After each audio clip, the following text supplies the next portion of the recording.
Kwa hivyo nikuambie, kama unarushia mpaka wananchi tear gas kwa kanisa, hiyo uovu unafanya Bwana William Ruto. Wakenya sasa wako na maswali mingi. Wakenya sasa wako na maswali mingi. Na kama umeshindwa kusimamia uchaguzi ya haki na ukweli ya by election, Wakenya wanajiuliza kama 2027 wewe kama rais wa Jamhuri ya Kenya, kama utaweza kusimamia vizuri na uhakikisha kwamba IBC wako independent, polisi wa Jamhuri ya Kenya wako independent. Wakenya wako na maswali mingi. Mimi ni mtu wa one term, mnawaambia tunaibua uchaguzi na watu wa two term, mnaniambia nitume evidence. Kwani nyinyi mlikuwa wa two term? Kwani nyinyi mlikuwa mmelipwa? Ni vizuri tuambie Wakenya ukweli. Wale walituangusha. Na ni vizuri niseme hapa, particularly those elected MPs and senators wale tulikuwa nao pale. Zile polling stations walikuwa wamepatiwa. Wahakikisha kwamba wamemanage, wamedeliver, walishindwa zote. Yes, Wakenya hamjambo. Pahali popote mlipo siku ya leo Disemba tarehe 1. Ni mimi wenu Isaac Mongai ama kijana msafi. Na mimi ndio youth leader wa chama cha DCP kaunti ya Kiambu. Na nimekuja hapa ili niwaelezee vile ambavyo mambo imekuwa ikiendelea kule Mbeere North. Na nimekuja hapa kwa sababu kwa muda mrefu hatujaongea na naona watu wengi wako na maswali mingi. Na nimepigiwa simu mingi sana, nimeandikiwa messages mingi zaidi. Na sijakuwa nikipata nafasi ya kuwaelezea vile ambavyo mambo imekuwa ikiendelea. Na nikaona ni vizuri nikuja hapa ndio tuzungumze. Kwa sababu najua hii chama cha DCP ilitengenezwa katika msingi wa kuongea ukweli. Na kuongea ukweli hiyo ndio msemo yetu na ndio msingi yetu kama chama cha DCP. Na nimekuja leo na nimekuja tuzungumze. Na nimekuja nijibu ile maswali yote ambayo mko naye kwa sababu najua tuko na wafuasi wengi wale ambao ni wa one term. Watu wa one term ni wengi sana, wale ambao wanatunga mkono, wale ambao wamekuwa kitufuata kule Mbeere North tukifanya mambo ya uchaguzi. Ni wengi zaidi wale walikuwa wanatutakia heri, ni wengi zaidi wale ambao walikuwa wanatunga mkono, ni wengi sana wale ambao walikuwa wanatushangilia, na ni wale wengi pia walituombea zaidi na wangetaka tupate ushindi hiyo siku. Na kwa sababu yao siwezi wa ignore. That is why I'm here today. At least I explain to them the events that took place at Mbeere North during the by-elections. Ingawaje sisi kama watu wa DCP hatukuwa na candidates, ni vizuri niambia Wakenya kwamba kupitia kiongozi wetu Rigathi Gachagua, we adopted the DP candidate ambaye alikuwa anaitwa Newton Kariuki, na tukamfanya kama candidate wetu sisi watu wa DCP na viongozi wa upinzani. Na ndio maana mliona Kalonzo pale, mkaona Eugene pale wakijaribu kutafutia na kupigia Karis ngome kule. Na baadaye Rigathi Gachagua pia yeye akakampu pale kama wiki 2. Na tukawa na yeye, mimi nikiwemo pale wiki 2 siku kutoka pale Mbeere North tukijaribu kuongea na watu wetu, tukijaribu kuwauzia sera za watu ambao ni wa mlingo wa upinzani, tukitafutia Karis kura.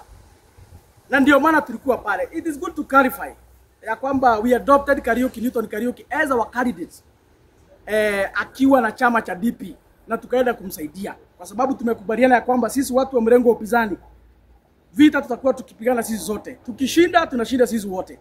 And that is why we had gone there with a lot of good faith to assist and to help one of us. Na ingawaje hatukushinda, sababu nimekuja hapa nimekuja kuelezea kwa nini tulishindwa. Nataka nielezee mambo matatu ambayo ilifanyika pale ndio Wakenya na wafuasi wetu wajue nini kiliendelea. Kwa sababu nimesema ya kwamba chama chetu cha DCP kimetengenezwa katika msingi wa kuongea ukweli. Na tusipoambia wafuasi wetu ukweli, hakuna biashara tunafanya. So ni lazima tunaambia wafuasi wetu ukweli. Wale ambao wanatunga mkono, wale ambao wanatuombea, wale ambao walikuwa wanatakia heri. Mambo matatu ilichangia sisi kushinda uchaguzi wa Mbeere North. Kitu ya kwanza ni kitu ambayo ilikuwa inaitwa voter bribery. Ni vizuri kabla nielezee voter bribery niseme ya kwamba mimi nilikuwa in charge. Nilikuwa nafanya patrol katika polling station zote in the whole constituency. Hiyo ndio ile kazi mimi nilikuwa nayo siku ya uchaguzi. Baada ya kufanya siasa kampeni wiki 2 siku ya uchaguzi, nikawa nimepangwa kuzunguka patrol all the polling stations nikijua kile kinaendelea, so that I could assist in communication and also I could assist in terms of asking maybe for reinforcement where necessary and all that.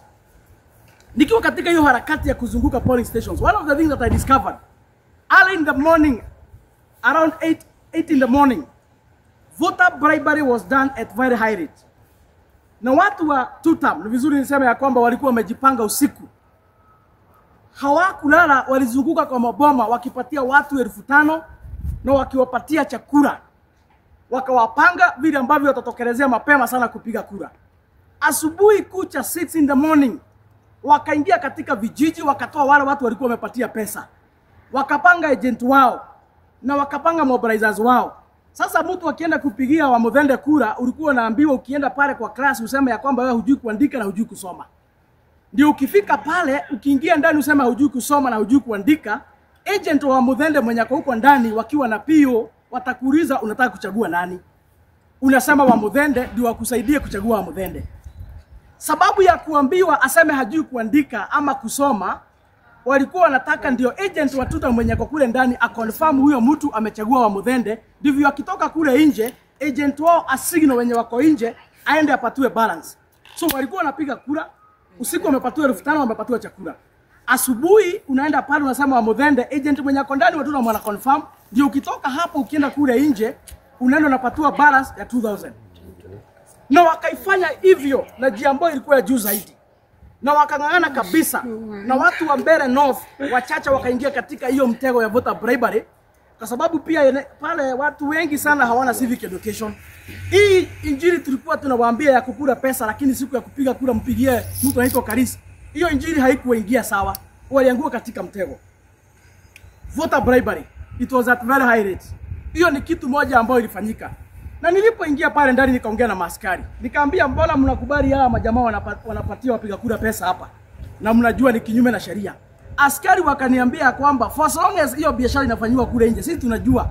Ile biashara inaendelea hapa ya voter bribery tunaielewa. Lakini for as long as it is not being done within the polling stations, inafanywa kule nje, sisi hatushughuliki kule nje venye mnafanya. Hiyo ni biashara yenu huko.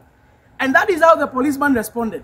So hawakushughulika kuvuruga ama kufukuza wale watu wa Tutam walikuwa wanafanya voter bribery. When I observed that, katika ile timu yetu nikawaandikia nikawaambia vile ambavyo kunaendelea. Kitu ya pili ambayo ilifanyika, kwa sababu nimesema mambo 3 ilichangia tukashindwa. Voter bribery was one. Kitu ya pili, William Ruto na watu wake walikuwa wamejipanga mambo ya wizi hata kutoka siku ya kwanza tuenda hapo campaign. Na wakajipanga proper. Na hiyo siku ya uchaguzi, around kitu saa 6 saa 7 hapo, kule Chicago, walituma askari walikuwa na plain cloth, na kila askari alikuwa na bunduki. Wakati waliingia kule kwa sababu walikuwa wameongozwa na Kinaroko, sisi tukaandikia timu yetu tukaambia vile ambavyo kunaendelea. Na wale watu walikuwa wanazunguka katika polling station wakiwa na gari ilikuwa na ballot box ikiwa sealed. Walikuwa pia na ballot papers. Walikuwa wamepanga kama watafaulu kuingiza zile ballot papers kule ndani itakuwa sawa. Lakini wasipofaulu kuingiza ballot papers, pia walikuwa wamepanga hii ballot ambayo walikuwa na hii ballot box ambayo walikuwa wameweka kula ndani na wameseal vizuri, walikuwa wanataka wapige bunduki juu, watoe vurugu katika polling stations, ndio katika ile kizungumkuti ya watu kupotea na watu kupiga nduru, waingie ndani wafanye exchange. Watoe ile sanduku ilikuwa imepigwa kula ndani, waache ile ambayo iko na kula za Muthende huko ndani. Hiyo ndio ile kitu ya kwanza ambayo walifanya. Na wakatekeleza kule Chicago around kitu 3 PM wakatekeleza hilo. Walipotekeleza, kitu ya 3 ilifanya tukashinda uchaguzi ni kitu ambayo inaitwa ignorance. Na hapa ndiyo mambo sasa iko. Na ni vizuri niambie wa Kenya. Siku Rigathi alitoka kule Embu Mbeere North siku ya Sunday. Kwa sababu pengine wa Kenya wengi hawajui, ni vizuri niwaambie hapa. Sisi tulifunga campaign on Sunday. Ndio tuchaguane Thursday. Na hiyo siku tulifunga campaign, kiongozi wetu Rigathi Gachagua alienda Narok. Mahali mliona akipigwa na Kasongo huko na marisasi. Kwa sababu pia huko tulikuwa na candidate. Na lazima angeenda kuwasaidia. Alipotoka Mbeere North on Sunday, hakurudi hapo tena. Aliachia ile timu ya wabunge ambao wamechaguliwa, ambao ni kina Medho, ambao ni kina Karongo, Wadeto, Kagushia, Wanjiku Muhia. Hiyo group ya wabunge ambao wamechaguliwa ndio aliachia kazi hapo. Na kina Muturi JB, na kina Mithika Linturi. Akawaambia sasa kwa sababu tumetamatisha kipindi cha campaign, ile kazi imebaki ni ya kutranslate hii kelele yote imepigwa huku into vote. Kwa hivyo mbaki hapa mpange kazi, yeye akaenda kwingine. Ni vizuri niambie Wakenya hivyo kwa sababu wengine hawajui. Lakini ile timu iliachwa, walichangia pakubwa sana sisi kushinda uchaguzi ama kuibua uchaguzi. Walichangia pakubwa sana because of ignorance. Na ndio maana nimesema kitu ya tatu ambayo ilichangia sisi kushindwa uchaguzi ama kuibiwa ni ignorance. Kwa sababu ile timu ambayo ilibaki pale, sisi tulikuwa tunapiga patrol. Tulikuwa tunaona iko mambo inaendelea kule ndani. Tunawaambia inaendelea hivi na hivi. Ukiwaambia wanasema utume video ama utume evidence.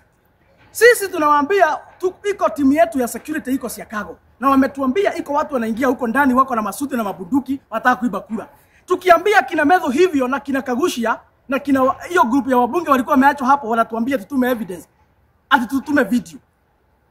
Nyinyi mnaambia uchaguzi inaibiwa na nyinyi ndio mmeachwa hapo na Rigiji mu manage hiyo uchaguzi, tushinde uchaguzi, mnakuja kuitisha video hapo na evidence. Hata heri ingekuwa ni watu watuta wanaitisha evidence. Nyinyi mnatutisha evidence, sisi tuko timu moja, tunawaambia vile kunaenda. Nyinyi mnakuja hapo kuongea mambo evidence. Mlichangia pakubwa sana sisi kushinda uchaguzi because of your ignorance. Na ni vizuri niseme hapa. Na kama kuna watu walikuwa wamelipwa, siku nyingine msikuje hapa kutufanyisha kazi ya upuzi. Kama iko watu walikuwa wamelipwa, mnatuambia mapema.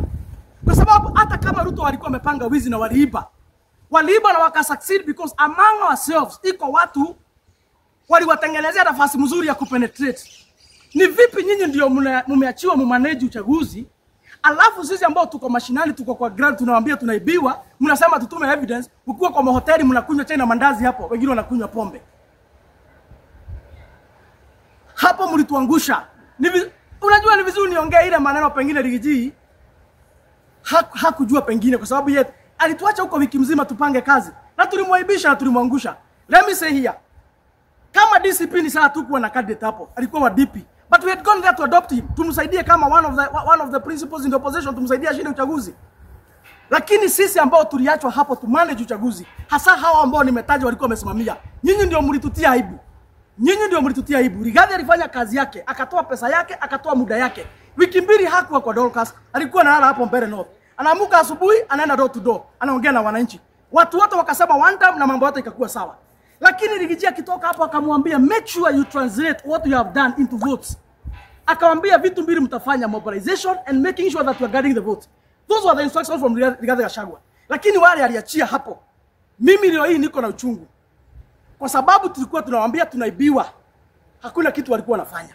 No ndio walikuwa in charge wa tume reinforcement. Wao ndio walikuwa overall. Tukiona mahali iko shida imetokelezea tunawaambia. Kuliko watume msaada, wao wameketi kwa chai na mandazi wanatuambia utuma video. Sijui utuma picha. Ati kijana msafi accompany your statement with evidence so that we can send you reinforcement. Mimi ni mtu wa one time nawaambia tunaibiwa uchaguzi na watu watuta, mnaniambia nitume evidence. Kwani nyinyi mlikuwa watuta? Kwani nyinyi mlikuwa mmelipwa? Ni vizuri tuambie Wakenya ukweli. Wale walituangusha. Na ni vizuri niseme hapa, particularly those elected MPs and senators wale tulikuwa nao pale. Zile polling stations walikuwa wamepatiwa kuhakikisha kwamba wamemanage, wamedeliver, walishindwa zote. Kagushia hakushinda polling station yake. Medho hakushinda. Karongo hata alitoroka Wednesday. Siku tunapiga uchaguzi Thursday huko Karongo hakuna mahali anapatikana. Alitoroka Wednesday. Hao viongozi wote mimi I expected, kwa sababu hii katika desturi ya by elections mimi vile nimezoea, kama vile kulikuwa kwa Wanjiko kina Rigathi walikamp huko mpaka wakadeliver kazi. I expected on the material day tukiona Ishongwa ako a certain polling station, hata Medho wako hapo, because those are the equals. Tukiona Eric Wamombi ako a certain polling station na yeye Wandeto ako hapo. Lakini wale wabunge ambao wamechaguliwa tulikuwa nao hakuna hata mmoja alikanyaga ground. Waliachilia wajumbe wa tutam, wakaenda kukoroga, wakapiga agent wetu, wakafanya ukoroga wakaiba. Waliiba wabunge wetu wenye wamechaguliwa wakiwa wapi? The only member of parliament who is sitting, who delivered his polling stations, both of them akapiga wa Muthende Square, was George Koimburi. Na ni vizuri niseme hapa, Koimburi mahali yako mbunge wa Juja. Ni vizuri nikupongeza, hata watu wengine wakikosa kupongeza nitakupongeza. You are only the sitting MPs who delivered his polling station. You managed the polling station very well. Siku uliingia pale Mbeere North on Monday, haukwenda kwa chai na mandazi, haukwenda kwa pombe. Uliingia kwa ground, zile polling station ulikuwa umeambiwa uhakikisha kwamba umedeliver na Rigiji, ukaingia uko na timu yako. Mkapanga. Siku ya uchaguzi mkapiga wa Muthende 10-0, you delivered. Hao wengine wote chai na mandazi hawakupatikana katika ground. Hata kama mnasimamia uchaguzi, nyinyi mnasimamia uchaguzi mkuu mahali umeketi chini kazi yenu kupiga simu. Wakati watu wale wengine wako kule ndani wanafanya ukora. Eric Wamombi akichokora, Karongo ndiye angekuwa hapo to counter attack. He's equal. Kimani Ichung'wa akikoroga kule kwingine, mtu kama Wanjiku Muhia ama whoever angekuwa hapo. Mtu kama Waroko, kwa sababu Waroko ndiye aliingia na wakora wale wengi.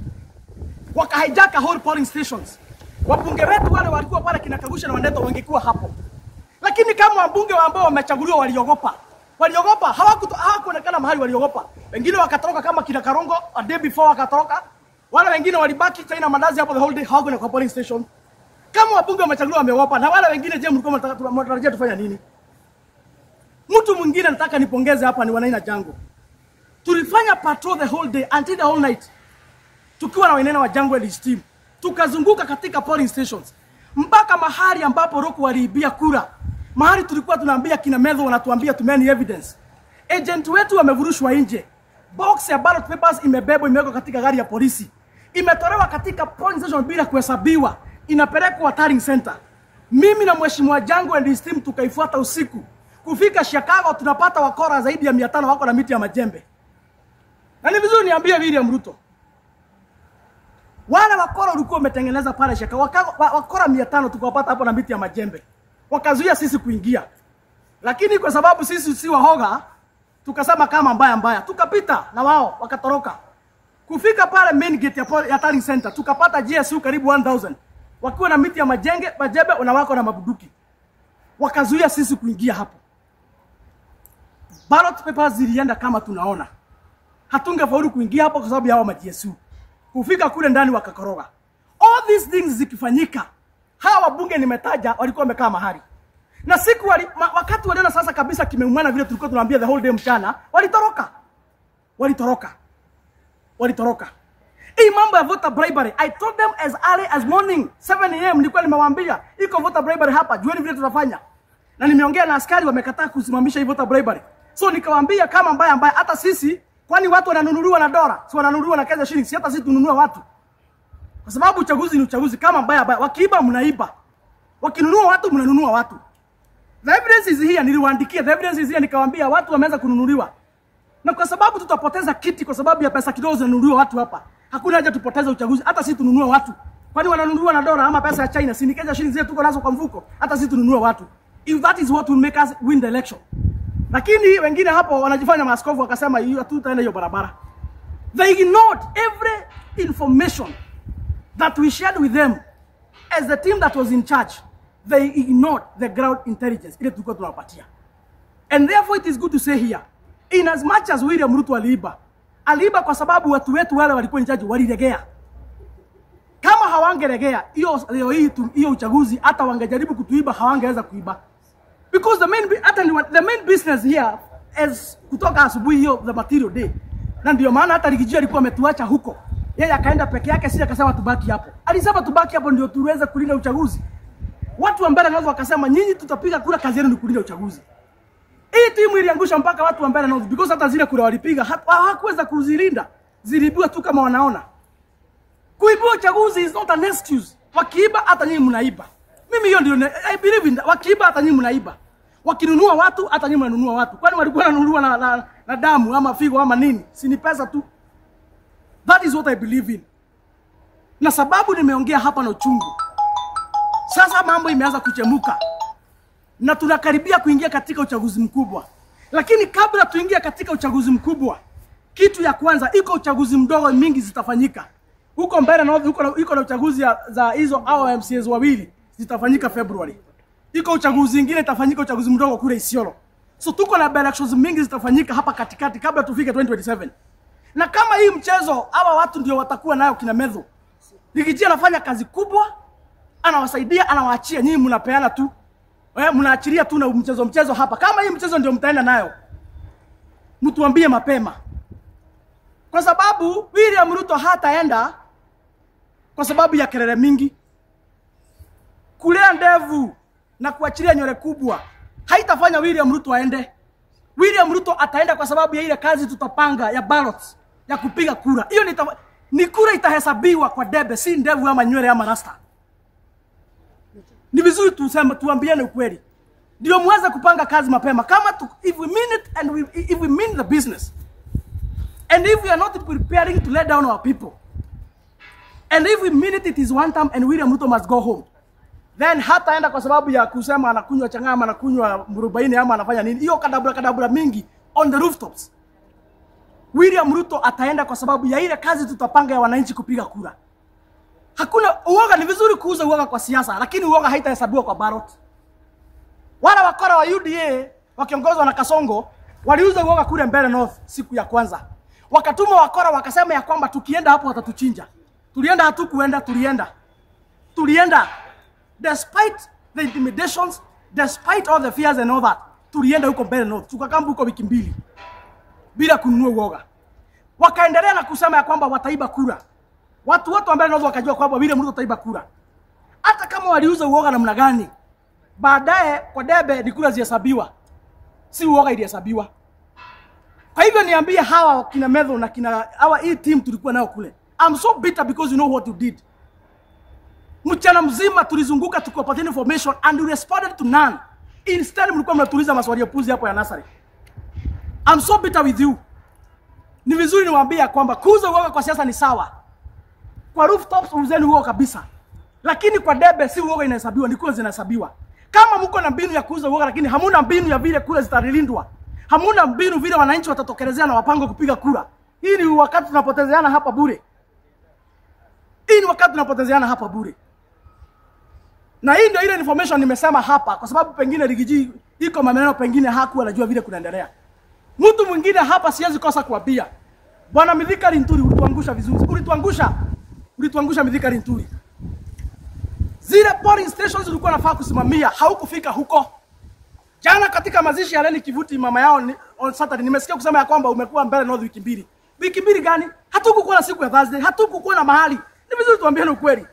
Hata Edi Muturi tuliona akipigana kwa polling station akijaribu kupiga yule mwizi wa shinga. At least angalau yeye tulimuona kwa kamera. Wewe Mithika Linturi hakuna mahali tulikuona. Hakuna mahali tulikuona. Na zile polling station ulikuwa usimamie wewe kama kiongozi. Ndizo tulishindwa zote. And that is why I'm thanking the likes of Kida Koimburi wenye walisimama na wakadeliver. Iko mama mwingine by the way nafanya nipongeza sana. Anaitwa Grace Kinyanjui. She's the first time hata hajachaguliwa kiti. Ni wa DCP hapa Kiambu. Hiyo siku ya uchaguzi aliamuka 5. By 6 alikuwa mahali alikuwa amesimamia polling station. Huyo mama alishinda huko akafanya mobilization. Alitoka huko saa 4 usiku ballot papers zikienda kwa Taring Center. Na huyo mama alipiga wa Muthende na Kivoi square. Mama ambaye hata hajachaguliwa kiti ndio amekuja hapa, ameingia DCP na tafuta kiti hapa Kiambu. First timer.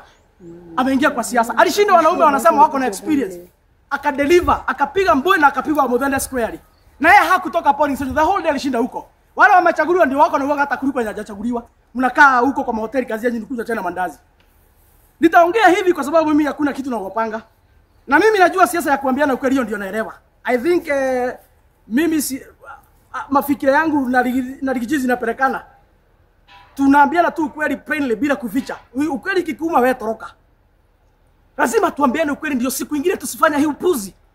Kama umetumwa kusimamia by election, uchaguzi haisimamiwi kwa hoteli ukikunywa pombe na mayai huko. Uchaguzi unasimamiwa kule kwa streams. Na nakumbuka sana Rigiji akituambia kama vita ipiganwe kule ndani. Rigiji alituambia kama watatoa vita wakiba kule, wacha tupigane ndani kwa classrooms. Ndio wakijaribu kuiba tuko hapo. Lakini sasa vita inatolewa, wengine wanasikia iko vita inapiganwa, wanajifungia kwa nyumba. Alafu unasimama kwa gari juu unalea nywele kubwa unaambia Ruto wataenda nyumbani. My friend, hii mchezo lazima tutaacha. Nikimalizia ni vizuri tuambiane ukweli. Watu wengi tuko na wao ni wale walikuwa kwa UDA, they are first timers. Ndio walichaguliwa mara ya kwanza 2022. Na mwenye aliwasaidia kuchaguliwa ni Rigathi Gachagua na William Ruto kupitia chama cha UDA. Wengine wao hata hawakuwa na agent, hawakuwa na mobilizer, hata hawajui walichaguliwa aje kuuliza. Walitumia mgongo ya Rigiji wakachaguliwa 2022 kupitia chama cha UDA. Saa hii hao watu they have zero experience in terms of manning elections, they have zero experience in mobilization. Lakini kwa sababu wako kwa viti miaka 2 hawawezi sikiza sisi wenye hatujachaguliwa. Ni sawa, fine, it's okay. Lakini hata kama hatuko kwa viti iko kitu tunajua. Alafu there is hakuna monopoly ya ground intelligence. Tukifika ni kwa siasa, intelligence itatoka mashinani. Kama huko mashinani, wewe ngoja utapigiwa simu. Wale wako kule ground ndio wanajua kile kinaendelea. Going forward, ni vizuri tuambiane ukweli. Going forward, ni vizuri tunaambiana ukweli. Ndio tusije hapa tukaangusha wananchi tena. So mimi nilikuwa nimekuja hapa niambie Wakenya wale ambao wanatufuata katika mlengo wa upinzani. Ndio tulibiwa, lakini tulibiwa kwa sababu ya watu wengine wetu kuachilia. Tuseme tu tulibiwa. Tuseme wale ambao waliachilia tukaibiwa because of their ignorance. Ni vizuri kusema hivyo. Ndio siku nyingine watu waache upuzi na watu wakuwe serious kupanga kazi. Tuko na Wakenya milioni mingi sana wanatuamini bwana, wanatufuata. Na hatutapimwa umaarufu wa kisiasa na nguvu ya kusimama juu ya magari kutusiana. Hatutapimwa umaarufu ya kisiasa kwa sababu ya kuongea mingi na kutishia William Ruto na Kasongo and all that. Lakini tutapimwa katika kupanga vile ambavyo wananchi watajitokeza, katika kupanga vile ambavyo William Ruto ataenda nyumbani kupitia kura, kwa sababu ni kura zitahesabiwa. Baada ya kelele yote na ile mambo mengine yote, Rigathi Gachagua alituambia kura pale kwa debe ndio itaamua. And that is why nimekuja hapa kuongea haya. Mimi sina shida na mtu, hata nimetaja hakuna mwenye mimi nataka kiti yake. Ile kesi mimi hata sisimami kiti yote. So mtu asije akasema naongea hivi kwa sababu niko na shida na fulani. Hakuna mtu niko na shida na yeye. Sitaki vitu zenu, mimi sisimami kiti. Na nikisimama kiti hata msinipatie. Lakini lazima niwaambie ukweli. Kwa sababu kiongozi wetu alisacrifice. Kiongozi wetu amekaa pale wiki mbili anafanya kazi kubwa. Sisi ndio tulikuwa watu pale walikuwa wanasema one time. Lakini ignorance na mkaachilia voter bribery. Mkafungulia William Ruto mlango ya kutibia uchaguzi. Tukafika hapo. Nikimalizia niambie William Ruto hapa ni Kenya. William Ruto umetembea na kina huyu wa Uganda anaitwa Museveni. Umetembea na huyu mama anaitwa Salmia kwa sababu wao ni wendawazimu, ni vichwa ngumu. Wanaendesha Kenya zao, nchi zao ni kama boma zao. Sasa unafikiria hapa Kenya utakuja kufanya hivyo? Mimi nataka nikuambie William Ruto hapa ni Kenya. Tuko na sheria na tuko na katiba. Na kama hautaheshimu wa Kenya, sisi ndio tulisema ya kwamba tunaheshimu katiba. Tukasema ya kwamba tutarudi manyumbani. Tutakupatia nafasi umalize miaka yako 5 ufanyie wananchi kazi. Tukasema hatutakutoa kinyume na sheria. Tukasema wacha tukuachilie ufanye kazi yako kwa sababu ulichaguliwa kidemokrasia, umalize tamu yako alafu tukutoe kwa debe. Usione tulikupatia hiyo nafasi kwa sababu sisi ni woga ama sisi ni wajinga. Tulikupatia hiyo nafasi kwa sababu sisi ni wanademokrasia na tunatii sheria ya Kenya. Lakini kama wewe kazi yako ni kutumia waizi na wakora, kama kazi yako bwana William Ruto, aibika sana bwana William Ruto, aibika. Wewe hata ufai kwenda kwa kanisa. Jana nilikuwa kwa kanisa. Hafai hata kwenda kwa kanisa. Ni rahisi gani unaenda kwa kijiji? Unatafuta wanaume unawapatia miti ya majembe. Waende wakapiga watu wakasimamia uchaguzi wa kiiba. Na tuko na APC na tuko na askari. Uchaguzi kusimamiwa na askari sisi hatuna shida. Wao wako kwa kazi yao. Lakini uchaguzi kusimamiwa na wakora majambazi, wakiwa na miti ya majembe na mapanga na masilaha. William Ruto umeangusha Kenya. William Ruto umeaibisha Kenya. William Ruto, hiyo sio haki, hiyo si demokrasia. William Ruto, ile maovu unafanya inafanya tuchoke kugojea 2027. Ile maovu unafanyia wananchi wa jamhuri hii inafanya tuchoke kugojea 2027. Tulikuwa tumesema tutaigojea, lakini ile maovu unafanya, ile speed unaenda nayo ya kuhujumu na kuvinyilia wa Kenya inafanya tuchoke sisi kama wananchi wa jamhuri hii. Kwa hivyo nikuambie, kama unarushia mpaka wananchi tear gas kwa kanisa, hiyo uovu unafanya bwana William Ruto. Wakenya sasa hivi wako na maswali mingi. Na kama umeshindwa kusimamia uchaguzi ya haki na ukweli ya by election, Wakenya wanajiuliza kama 2027 wewe kama rais wa Jamhuri ya Kenya, kama utaweza kusimamia vizuri na uhakikisha kwamba IEBC wako independent, polisi wa Jamhuri ya Kenya wako independent. Wakenya wako na maswali mingi. Na itafika mahali tuseme kama mbaya. Itafika mahali sisi kama Wakenya tuseme kama mbaya. Hatuwezi kuwa saidi moja tunafuata sheria, lakini saidi nyingine haifuati sheria. Kama ikifika mahali tuone inasindikana, wacha tuondoe sheria. Kenya ikae hivyo kama wendawazimu, kila mtu akuwe mwendawazimu, kila mtu afanye venye anataka. Lakini hatuwezi kuwa na mrengo mmoja unafuata sheria, ingine haifuati sheria. Hawezi endesha Kenya kama ni mungiki. Hawezi endesha Kenya hivyo. Tuko na katiba, tuko na sheria. Idara ya polisi wako na kazi yao. Tume ya IEBC iko na kazi yake. Wewe hakuna mahali unakuja. Kazi yako ni kumake sure kama the head of state, kila pande ya serikali inafanya kazi yake vile ambavyo inastahili. That is your assignment, President William Ruto. Lakini usione tunatii sheria ufikirie sisi ni waoga. Itafika mahali hata sisi tuweke sheria chini, kila mtu Kenya aishi kivyake.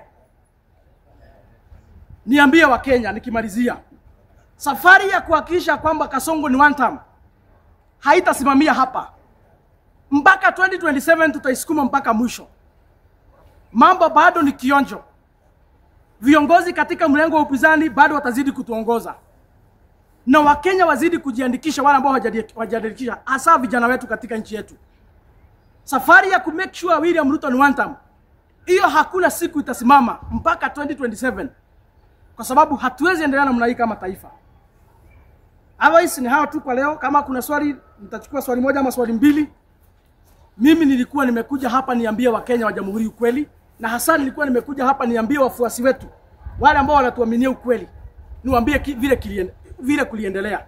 Na ndio maana nilikuwa nimekuja hapa. Na kama iko mtu ameumwa na hiyo ukweli, siku nyingine kana mpango, siku nyingine kaa vile ambavyo inastahili.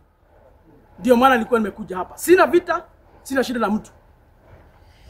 Nina swali kwako kijana msafi. Tukizungumza haswa kuhusiana na uchaguzi mdogo wa Mbeere North ulioweza kufanyika ijuzi. It's the only by election ambayo tulikuwa nayo hapa Mlima Kenya.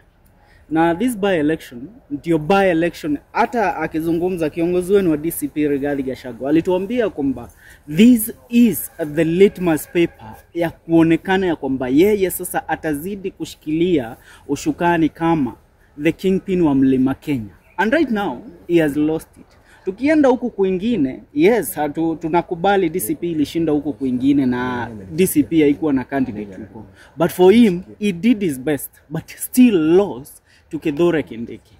So right now, how do you expect the reception is going to be moving forward towards 2027 for Rigathi Gachagua and William Ruto in the Mount Kenya region?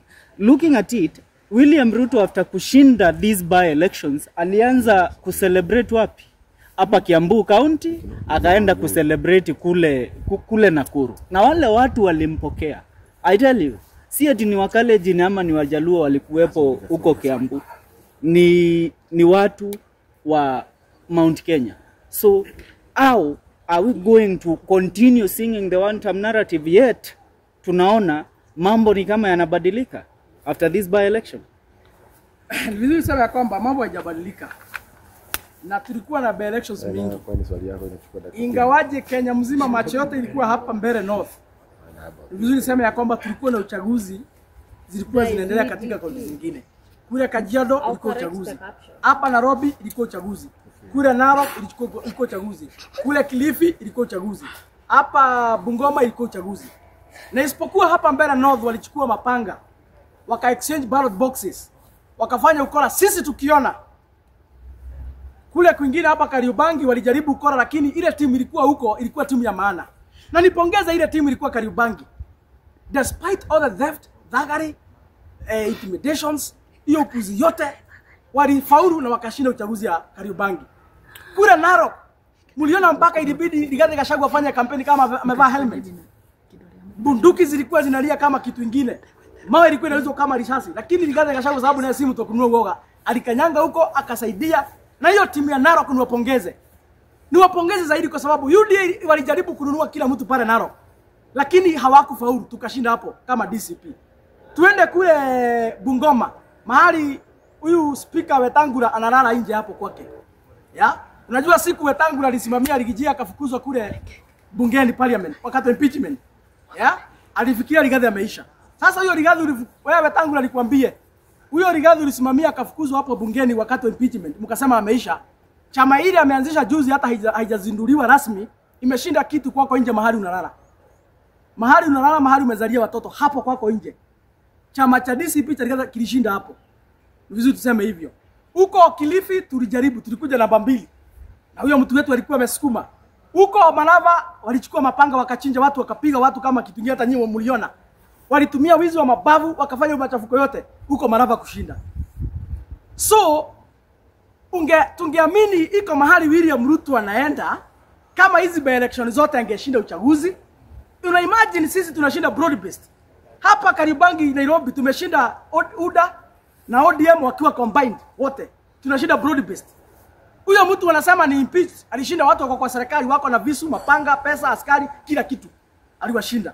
So tungeamini ya kwamba William Ruto ako na nguvu. Kama hizi by election zote angeshinda na ashinde kwa njia ya usawa bila kutumia mabavu na wizi na ukora. Sasa tungeamini iko mahali anaenda. Lakini kama ameshindwa na ametumia wakora wote dunia mzima amehaya, ametumia maaskari wote GSU, buduki zote na matia gas na IBC zote ametumia kila kitu na alishindwa. Si unaona huyo mtu ni bure. Hakuna mahali William Ruto anaenda. Swali langu la na hizi elections zimetupatia mwelekeo kwamba iko sisi kama jamii ya one time. Sisi kama jamii kwa sababu Kenya kabila ni mbili. Iko kabila ya jamii ya one time, wale tunasimamia haki. Zimetuonyesha kwamba iko mahali tunaenda. Na ile kabila nyingine ya tutamoni wa majambazi, waizi, wakora, hakuna mahali wanaenda. Yes, mheshimiwa, na tumeona wakili Ndegwa Njiro after hiyo Mbeere North alisema kwamba wataenda kotini ku dispute about that by election. Maybe kuna uwezekano hiyo election inaweza liwa mbali na maybe irudiwe. Yes, wakienda kotini, hiyo ni kitu imefanyika. Sijuzi tuliona uchaguzi ya rais 2017 huko kotini kikataliwa. IBC wakaamrishwa na Supreme Court ya kwamba uchaguzi irudiwe, haikuwa safi.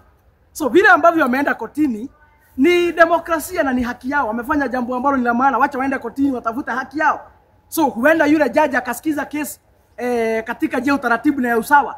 Na akiona vizuri ya kwamba vile tunasema ni ukweli ilibiwa na iko makosa, ataamurisha watu ambao wanaweza rudia uchaguzi. So wale ambao wameenda kotini wamefanya jambo ambalo ni la maana zaidi. Na tuko nyuma yenu, endeni kotini. Argue a case professionally. Make sure you table the evidence and you convince the judges. Let the whole election be nullified. Wacha Mbeere North tukutane tena mara ya pili.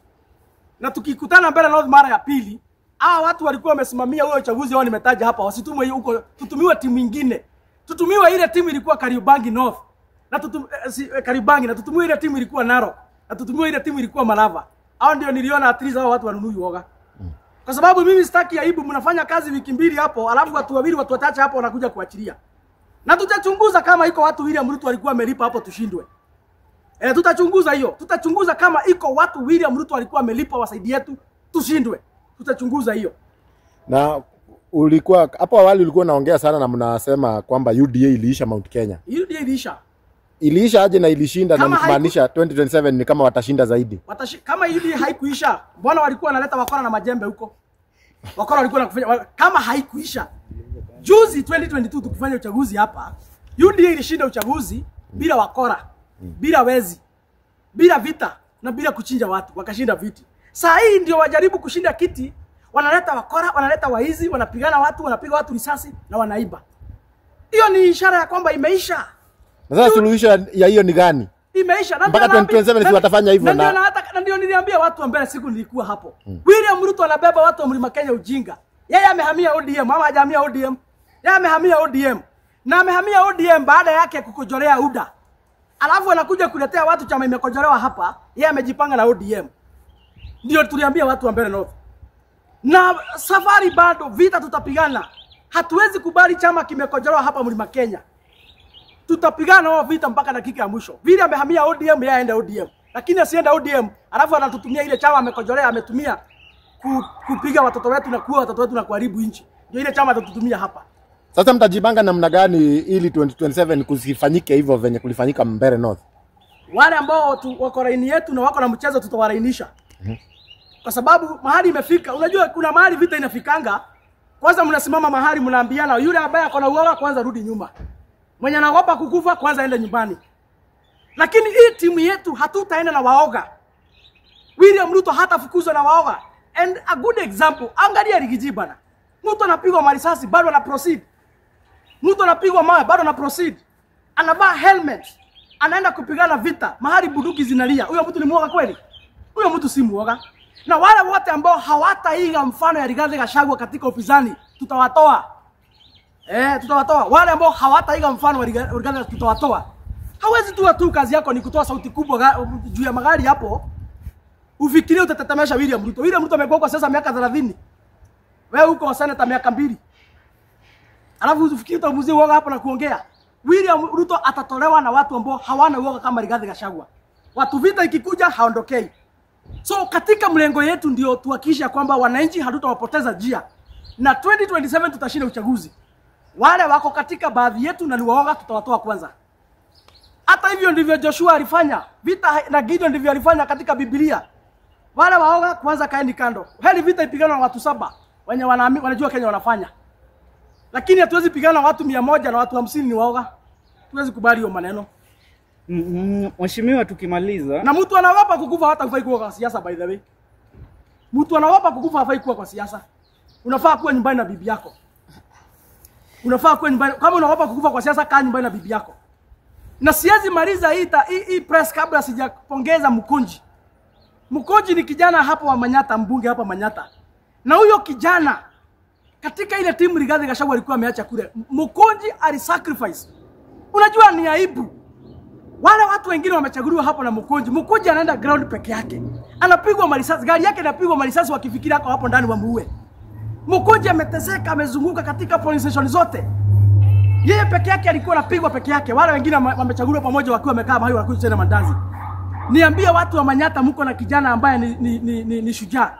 Mkonji ile kazi alifanya ni kazi ya kupongezwa zaidi. Huyo kijana si muoga.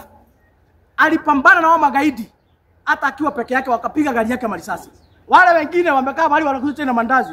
Tukiwaambia watoe gari zao twende vita, hawataki kuenda, hawataki gari ziende. Kura ziliibiwa kama hawataki gari ziende, hawataki kuenda. Mkonji ni mwanaume na kupongeza. Na hata kama hakuna mtu ataona ile kazi ulifanya Mkonji. I was there for 2 weeks. Mimi nakupongeza kama kijana msafi. Haukuangusha watu wa Mbeere North. You did your best. Kijana msafi, nina swali langu la mwisho. William Ruto kwa sasa tunaarifiwa, we have intelligence ya kwamba ameanza kujiandaa for a tour in the Mount Kenya region after the win in Mbeere.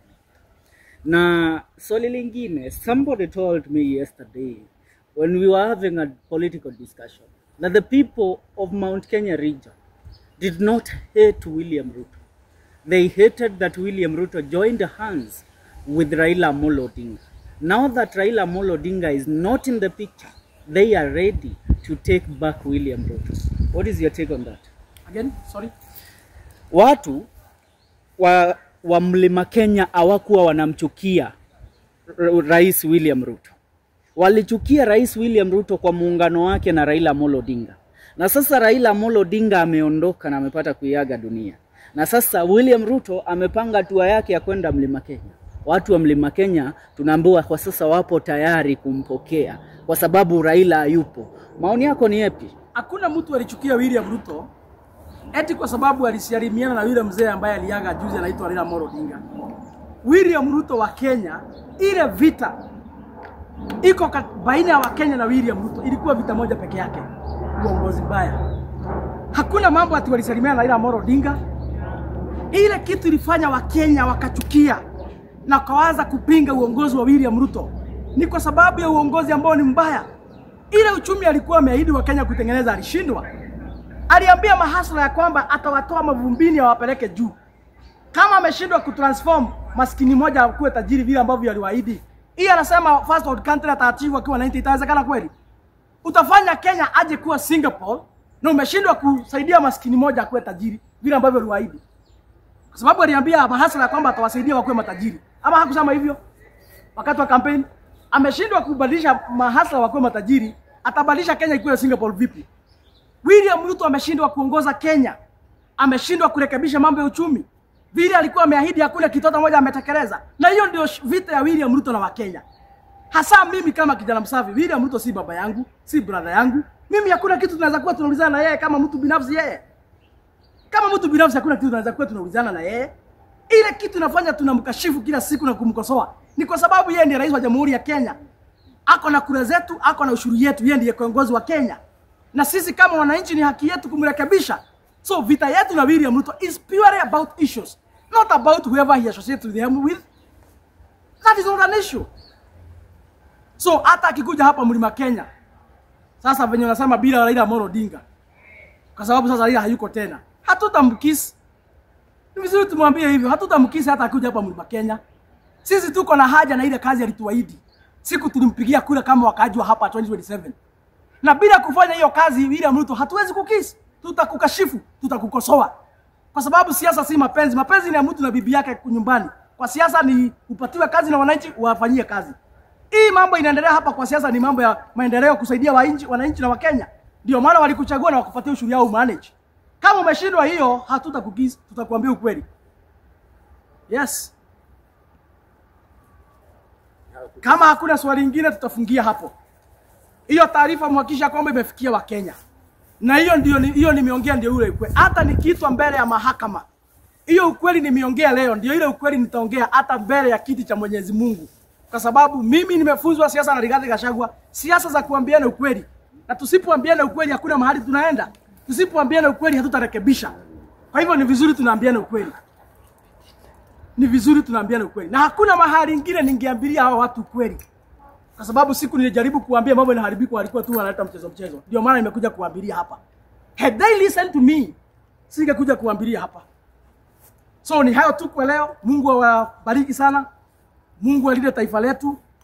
Na Wakenya tuzidi kusimama kidete, Wakenya tuzidi kusimama bila kuogopeshwa na bila kuzua uoga. Nchi ni yetu. Tuendelee kukosoa serikali kulingana na sheria bila kuogopeshwa. Na William Ruto hata akikuja na wakora akuje na wezi.